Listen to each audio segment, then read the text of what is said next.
Thanks for joining us here on Beyond the Mic Sports, where we go beyond the surface and give you takes you won't see coming. Remember to like, comment, subscribe, and stay in tune for the vibes.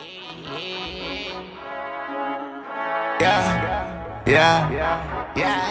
Let's talk about the Dallas Mavericks. Things are not looking too good for them. They haven't had a great start to the season. After AD going down on October 29th, he's already missed 6 games so far. Also, Kyrie Irving being out with the ACL injury. We still don't know when his expected date is for him to return. Dante Exum also hasn't made an appearance. And Klay Thompson, he got benched 2 games ago for PJ Washington. So we know that the Mavericks haven't had a great start. They're 14 in the West with a 3-7 record. So what can we say about this Dallas Mavericks team, y'all? Dallas Mavericks are poop. Right? Okay. Listen. Yeah, do that. Because I'm out of draw. They suck. Fire Nico. No, fire Nico. Right? And I literally said this from the beginning. Derek Lively and Daniel Gafford aren't going to look as good as they looked before. Just because they really don't have no playmaker. Like, when I mean playmaker, I mean Cade Cunningham. Derek want to hear this. A Tyrese Halliburton. A Trae Young. They don't got none of that. Right? And AD wants to play the 4. Right? Where is he? He's injured. Kyrie is injured. You said that you traded Luka for defense. Where's the defense? Klay Thompson stinks. Where's the defense? It's non-existent. Nobody on that team guards other than PJ Washington and Max Christie. Cooper Flag plays defense. He plays defense. But you didn't grab Cooper Flag for defense. You grabbed Cooper Flag to score, right? Right? No. To apparently score not. Cooper Flag, right? We ain't worried about defense. If you got Klay Thompson, you got the 2 bigs, you got Anthony Davis, you got Max Christie, you got Najee Marshall, you got defenders on your team. You don't got Cooper Flag for defense. You got him to score and develop as a player. They suck. Yeah, that's true. Because the hype, especially when AD came, the hype was around. First of all, it was a win now move, right? They wanted defense to excel their team to make a championship run. So when you bring AD, one of the top defenders in the league, right? And then you have Derek Lively. You also have PJ Washington, all great defenders in the interior. So the hype around this team was we have a front court that can defend, that can alter shots, that can block shots, and that can, rearrange the offense's shot making ability.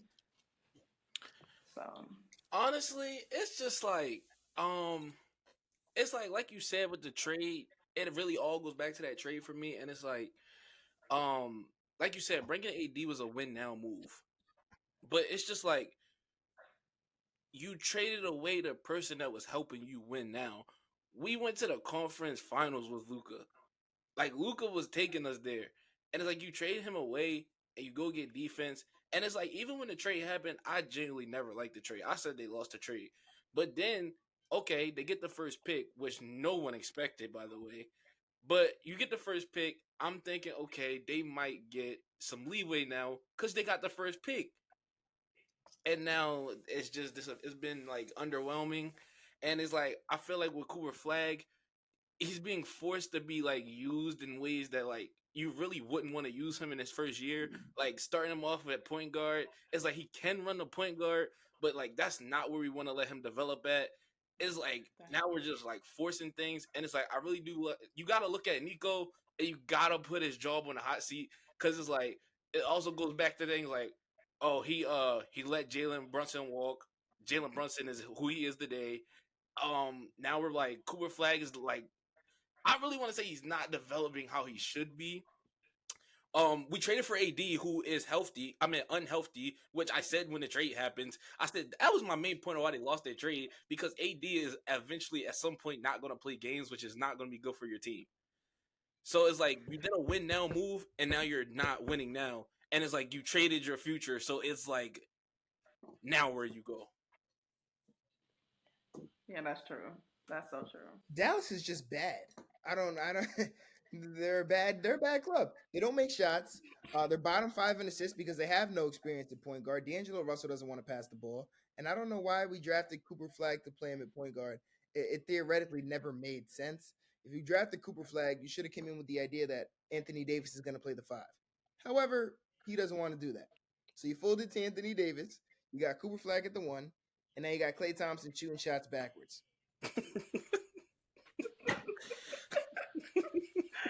Oh my goodness. So listen, and it's the others for me. Like Klay Thompson got benched. Either this is gonna fuel him or he's gonna continue to play the way that he's been playing, which is trash. Let's be real. He's averaging 7 points. That's horrific. That's horrific performance, especially from a veteran leader on your team. Klay Thompson, you are a champion. You are a champion. You have championship pedigree. You know how to win. That's what you went to Dallas for, to help improve this team, to help get them to the championship, which is where y'all want to be. Y'all want a title, right? So the fact that he's underperforming, either he's going to take some ownership and pride in that decision, which made him move to the bench, or he's just going to continue to sting, and his minutes are going to get lesser and lesser and lesser. That's just how I stand on it. One spot I will cut them. The one spot I will cut them slack in, though. The one area I will say, okay, is Kyrie injury really did like screw their whole plan over? Because him being here would actually be very helpful. So that's the one moment I really cut them slack in, is that injury really is like kind of screwing over the whole thing. And then like, but his injury also makes it worse because okay, Kyrie comes back whenever he comes back. Probably, is he like he's completely done for this season, right? Like, there's no shot he plays, right? No, there's a window he could come back. There's a chance he could come back this season. Okay, but that would be like really late in the season. 17th in the West. But will they be in a high enough spot? Exactly. Once And that was AD my comes point. back, once Dante comes back, will they be in a good enough position to even make a playoff run? And that's exactly what I was about to say. Because it's like by the time he comes back, you might not be there. Okay, boom, next season. Okay, but now we got all these older veterans. We got AD who's aging, Klay Thompson aging. Like, all these people are not aging. Kyrie himself aging backwards off an ACL injury. Like, these players are not aging backwards. So it's just like, man, that's a bad situation. I can't lie.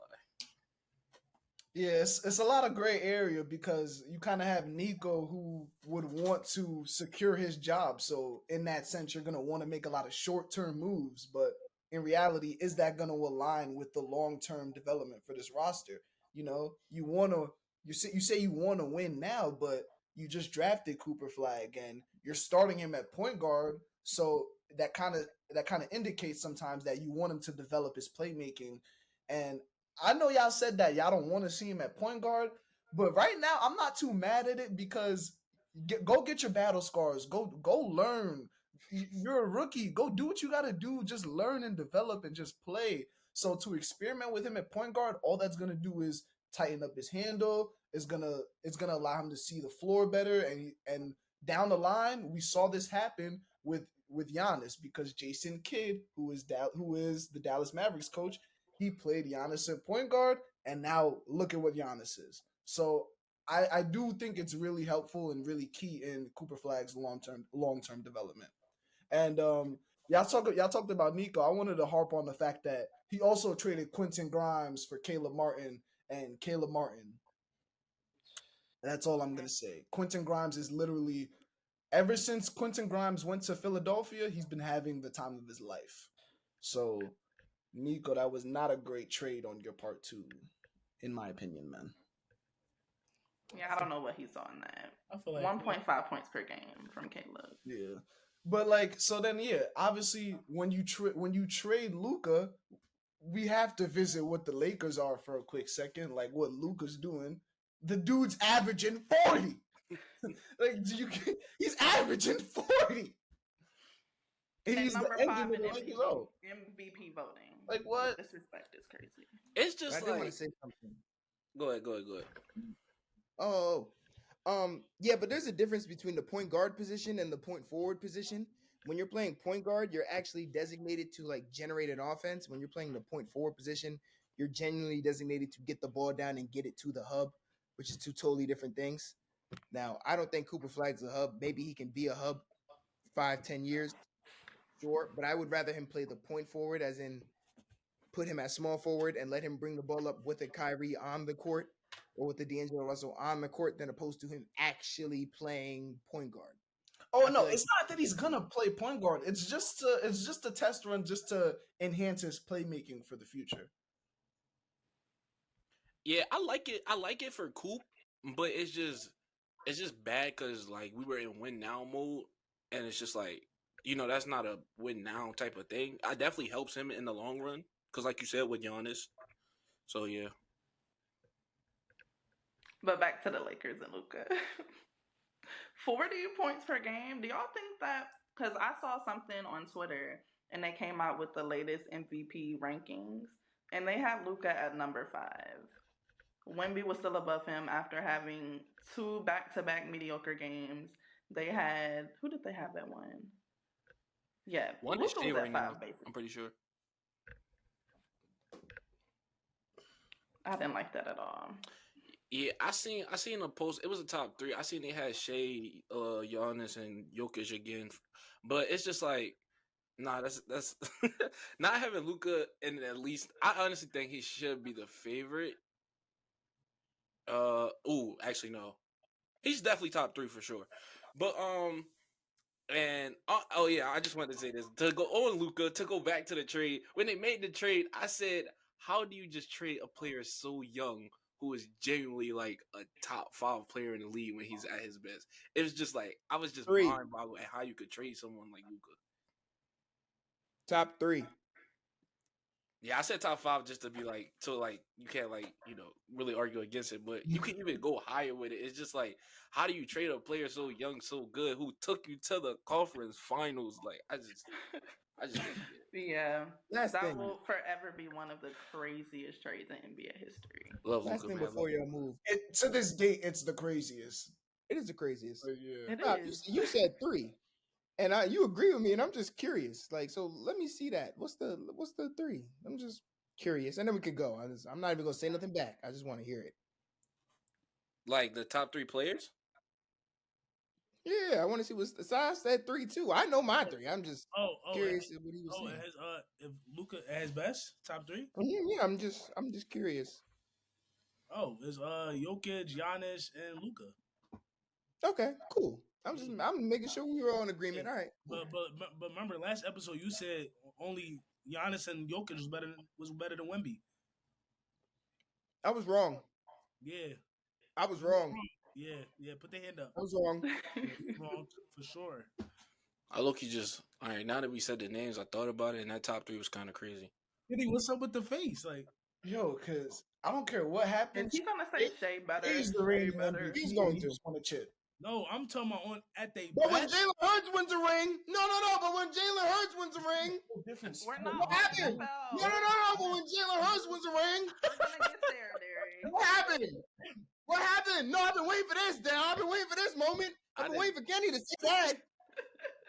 When Jalen Hurts wins a ring, what happened? He moved down. Shit crazy. Oh, I'm just wondering. Yeah.